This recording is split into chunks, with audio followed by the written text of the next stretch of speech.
자, 오늘 본문 말씀이 빌립보서 1장 12절에서 21절 말씀이죠. 기쁨은 선택입니다. 라는 제목으로 오늘 말씀을 함께 나누기를 원하는데요. 자, 마음을 열며 우리 한번 같이 읽겠습니다. 시작. 바울은 이것은 빌립보 교회의 성도들과 로마 교회의 성도들의 마음을 무겁게 하였습니다. 그러나 그에 대한 반응은 서로 다르게 나타났습니다. 어떤 이는 바울의 고난에 참여하는 심정으로 복음을 전했고, 어떤 이는 바울에게 더 큰 형벌을 받게 하려고 복음을 전했습니다. 때문에 바울은 성도들에게 복음에 합당한 삶에 대한 도전을 던집니다. 성도의 삶은 결국 하나님 앞에서 하나님이 주신 목적을 이루는 것이어야 합니다. 때문에 우리는 하나님의 목적을 잘 이해해야 합니다. 아멘. 어느 날 이 테레사 수녀에게 한 사람이 찾아와서 함께 일하고 싶은데 혹시 조건이 있다면 그 조건이 어떤 것인지를 말해달라고 얘기했습니다. 그래서 이 테레사 수녀가 이렇게 대답을 했다고 해요. 어둠컴컴하고 좁은 골목에서 더럽고 냄새나는 사람들의 손을 잡아주는 것과 그리고 진이 나고 썩어가는 상처를 기쁨으로 씻어줄 수 있는 마음의 자세가 나와 함께 할 수 있는 유일한 조건입니다. 저는 이 얘기를 이렇게 생각해 보면서 우리 성도들에게도 주님과 함께 할 수 있는 자세가 있지 않을까. 주님과 함께 할 때 우리가 가져야 되는 자세가 있지 않을까. 그죠? 주님과 함께하는 자세라는 것이 어떤 것일까 생각해 보면 그것은 아마도 복음과 함께하는 자세일 것입니다. 복음과. 그리고 그것은 하나님의 목적을 이루어가는 자세일 것이다 라는 거죠. 그래서 우리가 주님과 함께 하기 위해서 어떤 자세가 필요하다면 그것은 반드시 복음과 함께 할 수 있는 자세여야 하고, 그리고 그것은 하나님의 목적을 이루는 자세로 나타나져야 된다라는 것입니다. 자, 그래서 이 빌립보서가 우리들에게 말씀해 주는 자세가 한 가지가 있어요. 이 빌립보서에서 계속적으로 일관되게 흐르는 자세, 뭐 성품이라고 할까요? 그건 바로 기쁨입니다. 기쁨의 자세. 기쁨으로 주님을 섬기고, 기쁨으로 복음을 전하고, 기쁨으로 몸된 교회를 섬기고, 기쁨으로 성도들을 섬기고, 고난이 있어도 어려움이 있어도 이 기쁨의 자세를 잃지 않으려고 하는 사도 바울의 모습, 늘 이 기쁨의 자세를 유지하고 살려고 하는 이 사도 바울의 모습을 우리가 이 빌립보서를 통해서 발견하게 됩니다. 어떤 상황에서도 우리 그리스도인들은요, 어떤 상황에서도 기쁨으로 주님과 함께 하려는 그리스도인다운 삶의 모습을 가지고 있어야 할 텐데요. 어두컴컴하고 좁은 골목에서 더럽고 냄새나는 사람들의 손을 잡아주는 것, 진물이 나고 썩어가는 상처를 기쁨으로 씻어줄 수 있는 마음의 자세와 같은 것, 사도 바울에게 있어서 기쁨을 유지하는 것, 그것이 바로 주님과 함께하는 자세였던 것이죠. 첫 번째 보면 사도 바울은 로마의 감옥에 갇혀 있는 지금의 상황을 어떻게 설명하고 있습니까? 그리고 그 의미는 어떤 것인지 생각해 보십시오 했는데요. 여러분 1장 12절 말씀에 보면 이렇게 말씀하고 있죠. 같이 한번 읽겠습니다. 시작. 형제들아, 내가 당한 일을 도리어 복음 전파의 진전이 된 줄을 너희가 알기를 원하노라. 자, 보세요. 여기서 사도 바울이 내가 당한 일, 내가 당하고 있는 이 일, 그죠? 이걸 지금 얘기를 해요. 자, 사도 바울이 어떤 일을 당했습니까? 사도 바울이 예수님을 만난 이후에 거의 35년 동안을 흔들림 없이 복음을 전하는 하나님의 일꾼으로 살아왔잖아요. 자, 그래서 안디옥 교회에서 파송을 받아서 1차, 2차, 3차에 걸쳐서 전도 여행을 했습니다. 복음을 전하는 여행을 했단 말이죠. 그런데 3차 여행을 마치고 예루살렘으로 가서 하나님을 예배할 때 그때 유대인들이 사도 바울을 붙잡아서 고발하게 되죠.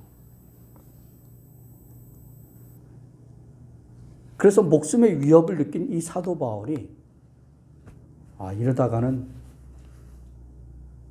로마로 가지도 못하고 여기서 죽게 되겠구나. 그래서 결국은 로마 황제에게 재판을 받게 해달라고 요청하게 되죠. 그래서 이제 로마로 압송되어져 오는데요. 이 로마 와 보니까 여전히 여기에도 예수 그리스도의 복음을 반대하는 사람들이 있고 사도 바울을 반대하는 사람들이 있더라는 거죠. 그래서 그 사람들이 그냥 예수님을 반대하고 복음을 반대하는 것이 아니라 아주 악의적인 의도를 가지고 사도 바울을 더 나쁜 지경으로 몰아넣기 위해서 뭐 하고 있는 겁니까? 작업들을 하고 있는 거예요. 그래서 15절 말씀에 보면 어떤 이들은 투기와 분쟁으로 어떤 이들은 착한 뜻으로 그리스도를 전파한다. 어떤 사람은 의도가 너무 좋지 않은 거예요. 정말로 복음을 전하기 위해서 복음을 전하는 것이 아니라 이렇게 복음을 전함으로써 로마 당국이 더욱 긴장하게 되고 그래서 안 되겠다. 저 사도 바울을 살려두면 위험한 인물이구나. 죽이자. 이런 결론에 이르도록 하기 위해서 복음을 전한다는 거예요. 얼마나 이게 악한 일입니까? 그죠?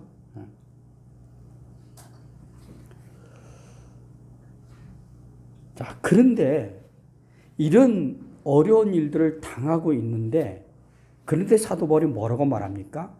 이런 일이 도리어 어떻게 됐다고요? 복음 전파에 뭐가 됐다? 진전이 되었다. 진전이 되었다. 오히려 이렇게 악한 의도로 복음을 전하면 더 안 좋은 열매들이 만들어지고 더 안 좋은 결과들이 나와야 되는데 그런데 사도 바울은 뭐라고 얘기합니까? 어떤 모양으로 전해졌든지 전해지는 것은 예수 그리스도고 복음은 진전되어졌다라고 말하는 거죠. 여기서 이제 진전이라는 말은 옛날 성경에는 진보라고 했어요. 진보. 무슨 뜻이냐면요. 아무도 지나간 적이 없는 숲에 길을 내면서 나가는 것을 이 진전이라 말이라는 거예요. 다시 말하면 바울은 지금 이 말을 통해서 뭘 얘기하고 있는 겁니까? 나는 복음의 길을 내는 개척자로 여기에 있다. 나는 지금 아무도 가지 않은 그 복음 전파의 길을 내가 지금 가고 있다. 장그를 헤치면서 그 숲들을 헤치면서 그 방해들을 넘어서 나는 개척자로 이 복음을 전하기 위해 이곳에 왔고 또 여기서도 복음은 증거되어지고 있다. 나는 그것으로 감사한다. 이렇게 말을 하고 있는 거죠. 방해가 있지만 그리스도가 전파되고 있으니 얼마나 좋은 일이냐. 그래서 1장 6절 말씀에 보면 너희 안에 뭘 시작했어요? 착한 일을 시작하신 그리스도께서 그 예수 그리스도의 날까지 그것들을 다 이루실 것을 내가 믿는다. 복음을 전하게 하는 것, 복음으로 살게 하는 것, 우리가 믿음으로 사는 것, 이 착한 일을 시작하신 내 안에서 따라해 볼까요? 내 안에서 착한 일을 시작하신 그리스도께서 예수의 날까지 그것을 이루실 줄을 믿습니다. 아멘. 착한 일을 시작하신 주님이 복음을 전하게 하시고 그 복음으로 인해서 사람을 구원하시고 죽은 자를 구원하시고 잃어버린 영혼을 구원하시는 그 착한 일을 시작하신 주님께서 예수 그리스도의 날까지 그 일을 다 이루실 것을 내가 믿는다. 그래서 나는 기뻐한다 라고 말을 하고 있는 것이죠. 그렇습니다. 우리 안에서 착한 일을 시작하신 주님께서 우리 안에서도 그 선한, 그 착한 일을 이루어 가실 줄로 믿습니다. 우리 한피 걷는 교회를 통해서 하나님이 착한 일을 시작하신 줄로 믿습니다. 그래요. 자, 두 번째, 바울이 말하는 간절한 기대와 소망이 무엇입니까? 자, 바울이 간절한 기대가 있다는 거예요. 자, 20절부터 21절 말씀에 이렇게 말하고 있습니다. 같이 읽습니다. 시작. 나의 간절한 기대와 소망을 따라 아무 일에든지 지금도 전과 같이 온전히 담대하여 살든지 죽든지 내 몸에서 그리스도가 존귀하게 되게 하려 하나니 이는 내게 사는 것이 그리스도니 죽는 것도 유익함이라. 자, 간절한 기대와 소망. 그 간절한 기대와 소망이 무엇입니까? 그것은 내게 사는 것이 그리스도니, 그죠? 죽는 것도 유익함이라. 다시 말하면 뭔 얘기예요? 그리스도가 존귀하게 되기를. 자, 정과 같이라는 말이 있죠? 여기 정과 같이. 이 정과 같이라는 이 말은요, 한번 생각해 보십시오. 어떤 의미가 있는 걸까요? 정과 같이. 어떤 의미가 있을까요? 지금도 그렇지만 이전에도, 그죠? 이전에도 언제부터일까요? 언제부터? 예수 그리스도를 만난 그날부터, 그죠? 그날부터 자기 인생을 향한 하나님의 뜻이 무엇인지를 알게 된 그 순간부터 주를 위해서 복음의 일꾼으로 살겠다고 작정하고 나선 그 순간부터, 그죠? 그러니까 사도 바울의 인생에서는요, 이렇게 일관되게 살아온 삶의 태도가 있었던 거죠. 전과 같이, 그죠? 어느 날 했다가 안 하고 그런 것이 아니라 일관되게 사도 바울이 쭉 유지하면서 살아온 삶의 태도가 있었는데, 그게 무엇입니까? 바로 자기 자신을 통해서 그리스도가 존귀하게 되는 것. 그것이 바로 사도 바울의 뭡니까? 간절한 기대, 간절한 소망. 나를 통해서, 내 삶을 통해서, 나의 순간순간, 나의 하루하루의 삶을 통해서 예수 그리스도가 존귀하게 되기를 원합니다. 하나님의 이름이 높아지기를 원합니다. 예수 그리스도가 존귀하게 되기를. 그래서 사도 바울은 말하는 거죠. 내게 사는 것이 누구라고요? 그리스도다.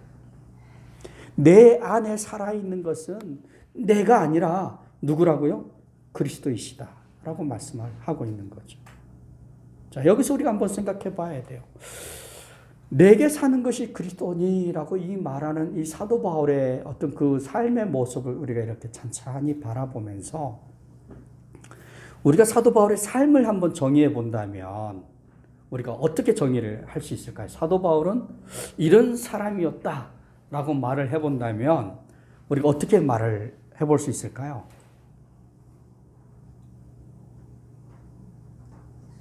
자, 사도 바울은 예수 믿는 자를 박해하는 자. 네, 예수 믿는 자를 박해하는 자, 반대하는 자. 사도 바울은 예수 믿는 사람들을 박해했었던 사람. 네, 좋습니다. 또 사도 바울은 그렇죠? 사도 바울은 일관된 사람. 네, 좋습니다. 홍 집사님, 사도 바울은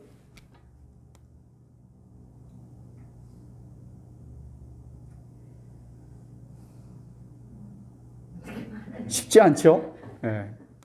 자, 사도 바울은 예수님을 전하기 위해서 자기의 전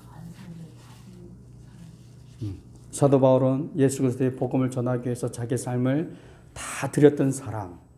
좋습니다. 사도 바울의 삶을 한번 정의해 본다면 저는 이렇게 내리겠어요. 그 안에 예수 그리스도가 살아 있었던 사람. 예수 그리스도가 살아 있었던 사람. 어느 때든지, 그죠? 어느 때든지, 여유가 있을 때든지, 어렵고 힘든 때든지, 어느 때든지 예수로 기뻐했던 사람.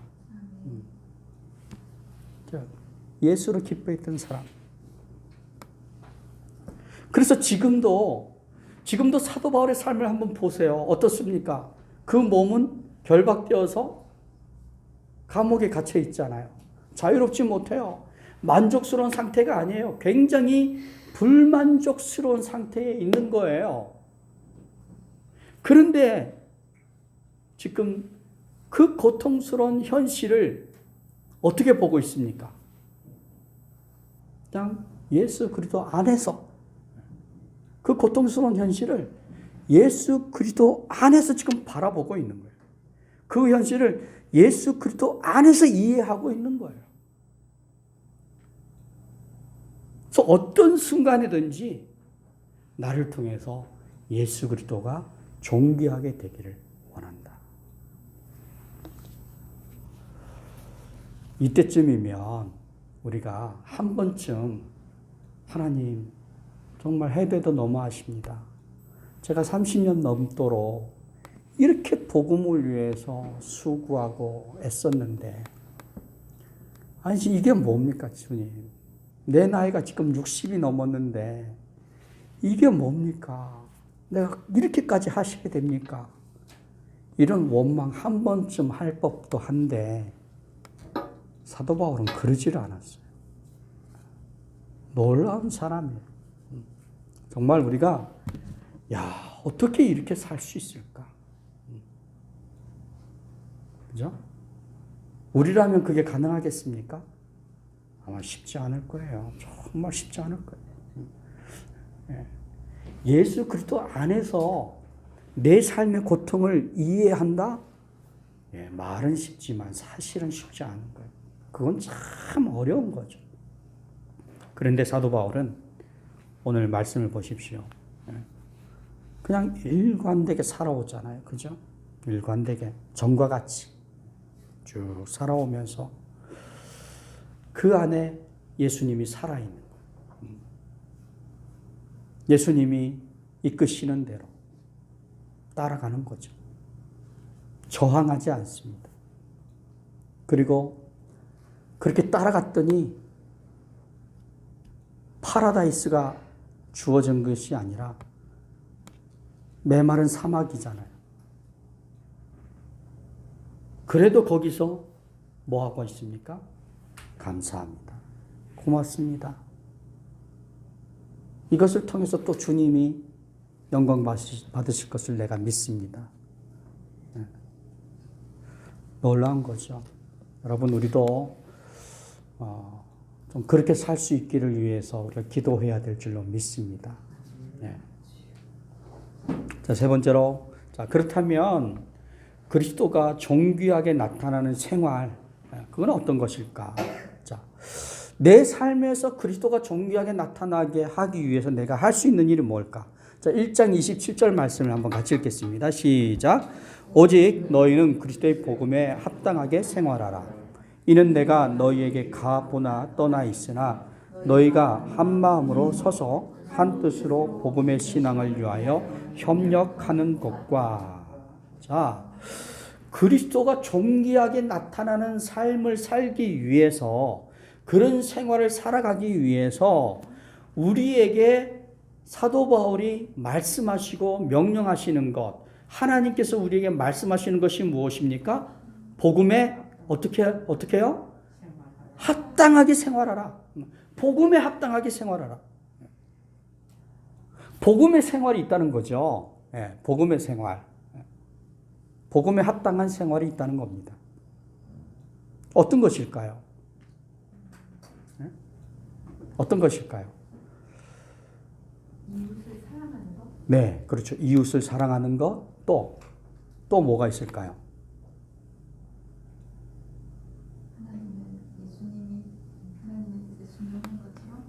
예수님이 하나님의 뜻에 순종하는 것처럼 우리도 하나님의 뜻에 순종하는 것. 그렇죠. 또 뭐가 있을까요?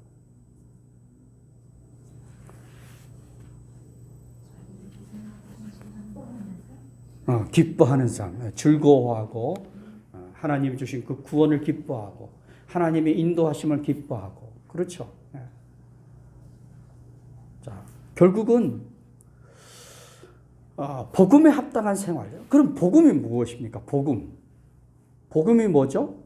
예수 그리스도이시잖아요. 복음은 예수 그리스도이세요. 이 땅을 찾아오시는 예수 그리스도. 죄인을 위해서 고난당하시는 예수 그리스도. 죄인을 위해서 피 흘리시는 대속하시는 예수 그리스도. 이게 복음이에요. 그런데 그 복음이 우리가 삶을 살아가는 데 있어서 뭐가 된다는 겁니까?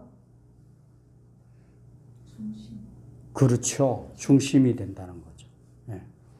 다시 말하면 복음은 삶을 통해서 나타나져야 된다는 겁니다.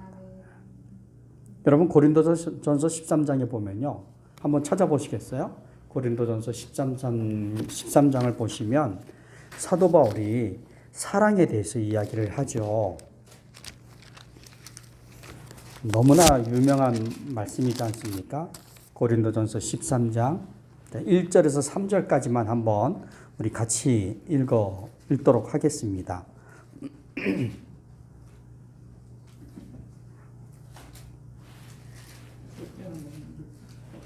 자, 고린도전서 13장 1절에서 3절까지입니다. 시작. 내가 사람의 방언과 천사의 말을 할지라도 사랑이 없으면 소리나는 구리와 울리는 꽹과리가 되고 내가 예언하는 능력이 있어 모든 비밀과 모든 지식을 알고 또 산을 옮길 만한 모든 믿음이 있을지라도 사랑이 없으면 내가 아무것도 아니요 내가 내게 있는 모든 것으로 구제하고 또 내 몸을 불사르게 내어줄지라도 사랑이 없으면 아무 유익이 없느니라. 자, 무슨 이야기죠? 무슨 얘기입니까? 우리가 어마어마한 일들을 할 수 있고 능력을 행할 수 있다 할지라도 뭐가 없으면? 사랑이 없으면 그 모든 것이 뭐하다?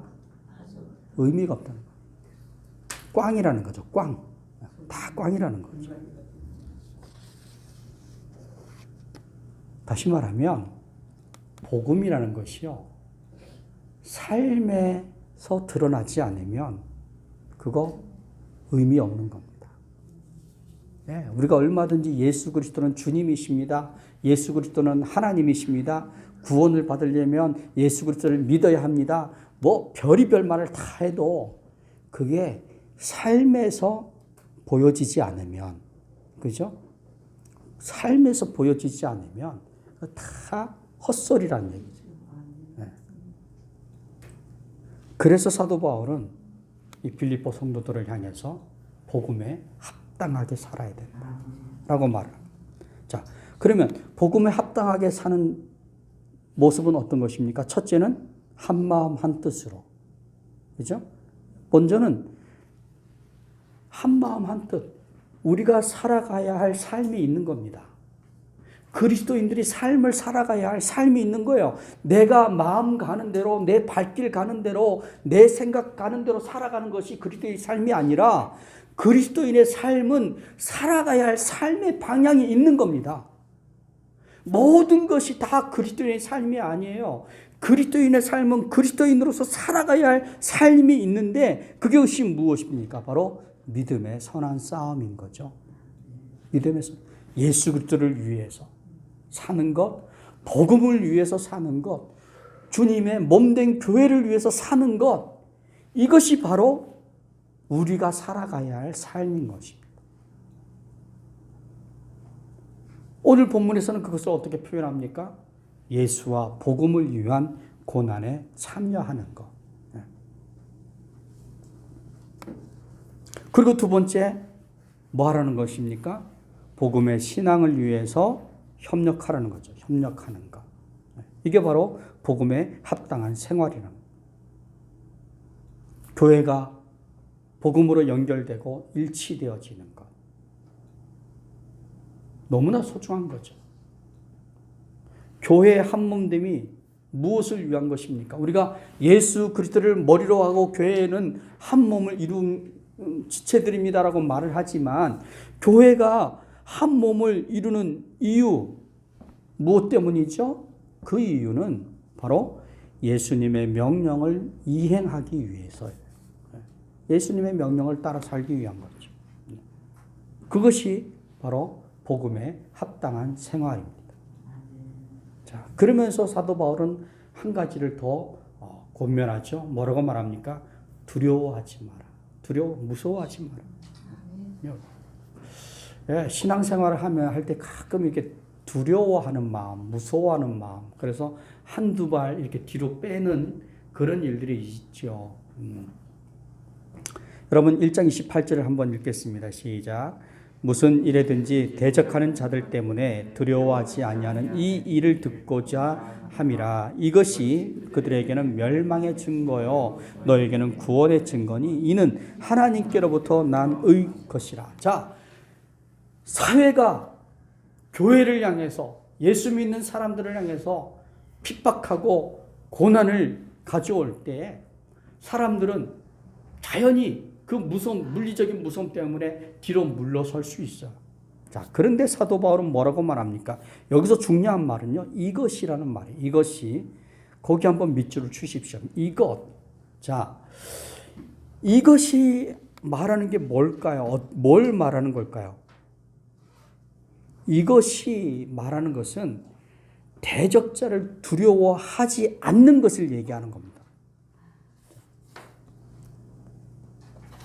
무슨 일에든지 대적하는 자들 때문에 두려워하지 아니하는 이 일을 듣고 라고 하잖아요. 그죠?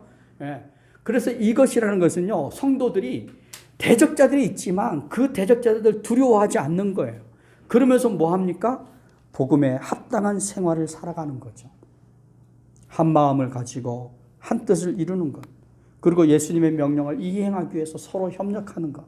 이게 바로 이것입니다. 이것. 자, 우리가 여전히 대적자들이 있고 우리를 핍박하는 사람들이 있고 우리를 박해하는 사람들이 있는데 그럼에도 불구하고 우리가 그들을 두려워하지 않고 오히려 복음에 합당한 삶을 살기 위해서 한 마음을 가지고 한 뜻을 가지고 그리고 예수님의 명령을 이행하기 위해서 막 서로 협력하는 그 모습이 무엇입니까? 바로 구원의 증거입니다. 그 모습이 구원의 증거예요. 어떤 증거입니까? 우리가 이기고 있다는 증거예요. 이기고 있다는 증거. 우리가 그 대적자들한테 지고 있다는 증거가 아니라 이기고 있다는 증거죠. 그래서 여기서 뭐라고 말합니까? 이것이 그들에게는 뭐의 증거예요?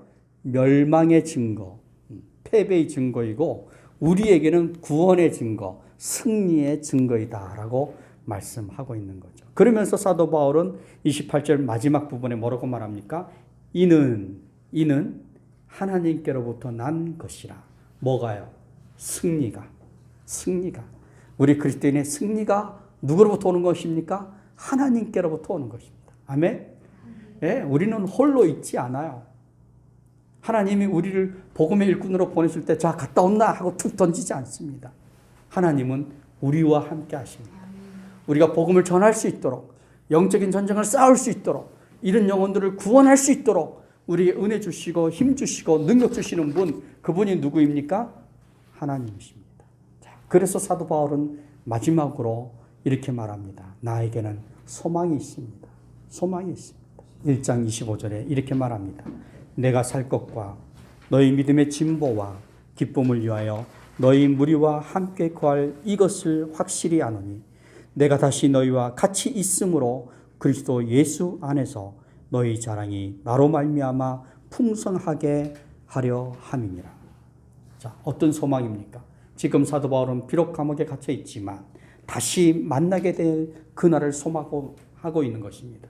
빌립보의 성도들, 안디옥의 성도들, 그가 복음을 전했던 모든 성도들을 만나며 예수 그리스도 안에서 다시 주님의 사랑으로 연합하고 다시 주님의 사랑으로 그들을 섬기고 다시 주님의 사랑으로 그들에게 주의 말씀으로 먹이고 하는 그날을 기다린다. 그날을 나는 소망하고 있다라고 말을 하고 있는 거죠. 다시 만나게 될 날에 대한 그 소망, 간절한 소망.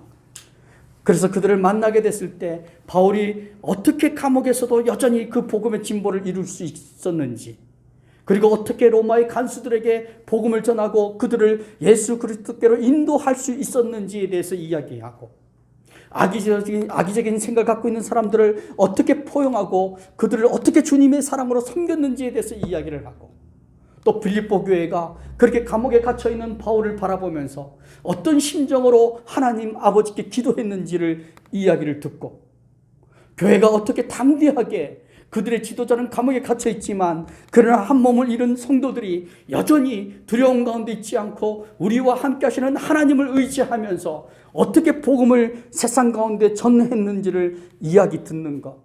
그래서 예수 그리스도 안에서 함께 교제하고 예수 그리스도 안에서 함께 그 은혜를 나누는 그 즐거움을 내가 다시 한번 경험하기를 원한다고, 내가 다시 한번 그것을 누리기를 원한다라고, 그것이 내 인생의, 내 삶의 마지막 소망이라고 말하고 있는 이 사도 바울.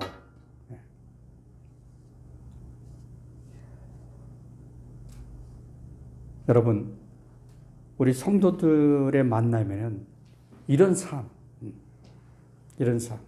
내가 어떻게 예수 그리스도의 일꾼으로, 어떻게 내가 복음의 일꾼으로, 어떻게 내 가정에서, 내 일터에서, 나와 더불어 살아가는 사람들 사이에서 내가 어떻게 예수 그리스도의 사람답게 어떻게 복음에 합당한 삶을 살았는지를 나누는 것, 이것보다 더 귀하고 아름다운 교제는 없어요. 사도 바울은 바로 그것을 꿈꾸고 있는 거죠.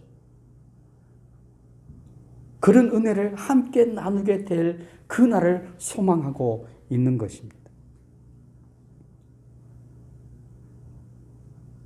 왜 이런 나눔은 우리가 가야 할 길을 가는 수고와 그 헌신, 그죠? 수고 없이 어떻게 그 길을 갈 수 있겠습니까? 헌신 없이 어떻게 그 길을 갈 수 있겠습니까? 힘들죠. 그런데 그것이 수고로운 일이고 힘든 일이기 때문에 이 나눔을 통해서 뭐 하는 겁니까? 서로 격려하고, 그죠? 수고했다고, 애쓰셨다고. 하나님이 당신의 수고를 알고 계신다. 당신의 그 헌신을 하나님이 반드시 보상해 주실 것이라고 격려하고 축복하는 사랑을 나누는 거죠. 그렇습니다. 아무리 종교의 자유가 주어진 세상이라고 하지만 보십시오. 코로나 바이러스가 이렇게 유행을 하고 저 신천지에서, 신천지 교회라고 말할 수 없죠. 신천지에서 그것을 유행하고 퍼뜨리니까 이 세상이 어떻게 일합니까? 어떻게 반응합니까? 신천지뿐만 아니라 모든 교회들도 예배를 좀 중단해 달라고 좋게 말하고 있지만, 그죠? 예, 우리는 언제나 기회만 되면 우리를 반대하려고 하는 사람들 사이에서 우리가 살고 있습니다. 그렇기 때문에 우리의 삶은 어쩔 수 없이 긴장하게 되는 것이고요. 그리스도인이라는 이유만으로 위축될 수 있는 그런 환경 속에서 우리가 살고 있습니다. 그래서 우리의 교제는 그런 수고로움을 뭐 하는 겁니까? 격려해주고 위로해주고 더 힘을 낼 수 있도록, 용기를 낼 수 있도록 함께 기도하고 섬기는 거죠. 그래서 이런저런 어려움에도 불구하고 내가 가진 이 믿음과 이 신앙을 위해서 나는 이렇게 살고 있습니다라고 말하는 그것보다도 더 성도의 교제를 풍성하게 하는 것은 없는 거예요. 왜냐하면 그런 말을 들을 때 은혜가 되잖아요. 힘이 되잖아요. 저 사람도 저렇게 살고 있구나. 저렇게 수고하면서 믿음을 지키려고 애쓰고 있구나. 그런 말을 들을 때 도전이 되는 거예요. 그리고 나를 돌아보게 되죠. 내가 좀 더 힘을 내야 되겠구나. 용기를 내야 되겠구나. 그런 생각을 하게 되지 않습니까? 우리가 이런저런 어려움 속에서도 믿음으로 또 신앙으로 살아가는 형제를 위해서 또 자매를 위해서 서로 협력해서 기도하는 것보다 우리의 삶을 복되게 하는 것은 없습니다. 이것이야말로 정말로 복음에 합당한 삶을 살아가는 것이죠. 그리고 우리가 그것을 선택할 때 우리는 우리의 삶은 기쁨의 삶으로 풍성해질 것입니다. 사랑하는 성도 여러분, 오늘 사도 바울은 어떤 상황에 있든지 어떤 환경에 있든지 예수 그리스도로 기뻐한다고 말을 하고 있습니다. 지금은 이제 소련이라는 나라가 없어졌죠. 이제 러시아라고 이제 불려지는데요. 이 러시아가 옛날에 이제 소련 연방을 이루고 있었을 때에 시베리아라는 지역에서 이제 그 예수를 믿는 사람들, 믿음 공동체를 이룬 사람들에 대한 소책자가 하나 있어요. 조그만 정말 얇은 소책자인데요. 시베리아의 불꽃이라는 소책자인데 거기 내용이 주로 이제 이런 내용입니다. 교회 안에서 복음을 들은 어떤 사람들이 예수를 믿고 침례를 받게 되는데 교회에서 그 동네에서는 침례를 받을 수가 없으니까 왜냐하면 그 종교 행위를 하면 비밀 경찰들이 와서 잡아가니까 침례를 받으려면 어쩔 수 없이 마을을 떠나서 깊은 산속으로 들어가서 이제 침례를 받게 되는 거예요. 이 교회를 항상 이 비밀 경찰들이 감시를 하고 있는데 어느 날 보니까 이 교회를 이룬 사람들이 싹 다 사라진 거예요. 감쪽같이. 그래서 비밀 경찰들이 막 다니면서 이 사람들 찾아보는데 아무도 없는 거죠. 그래서 이제 비밀 경찰들이 기다렸다가 한 이틀이나 3일 지나서 그 사람들이 나타나지 않습니까? 그냥 묻는 거예요. 당신들 어디 갔다 왔냐? 자, 그러면 어떻게 대답을 해야 될까요?